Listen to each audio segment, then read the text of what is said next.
David, on va découvrir le deuxième mode d'impression. Voilà, donc la presse numérique, Ouais. donc qui est un format encore intermédiaire, mais par contre couvre beaucoup de possibilités et avec une qualité d'impression quasi identique à l'offset. Avec Jérôme, je crois. Bonjour Jérôme. Bonjour. Alors, donc là, on est dans l'espace numérique. Du coup, par rapport à l'ensemble de l'offset, ça prend beaucoup moins de place. Hein. Ah, beaucoup moins de place. C'est une machine qui est très condensée. Ça répond pas tout à fait aux mêmes définitions. Non, tout à fait. Nous, on fait toutes les petites quantités et on peut faire de la personnalisation. On appelle ça de la donnée variable, ce qui permet d'avoir une feuille différente à chaque feuille sortie. C'est beaucoup plus souple, c'est beaucoup plus malléable d'une certaine manière. Ça s'adapte à tous les besoins. Ça s'adapte à tous les besoins. Après, on a des formats qui, en fin de compte, qui sont beaucoup plus restreints par rapport à l'offset. Le grammage aussi, j'imagine.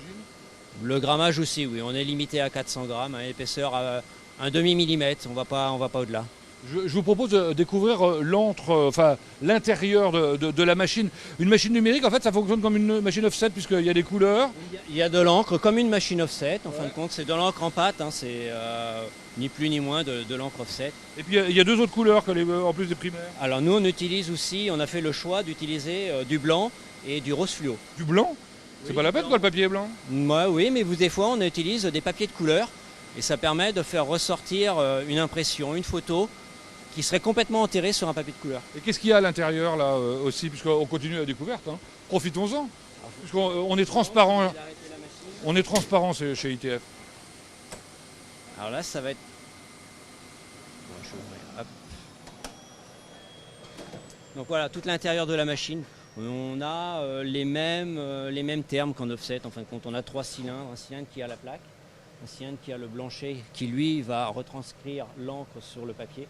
Et là, on a un cylindre, en fin de compte, qui est caché en dessous, qui va tenir la feuille. Bien.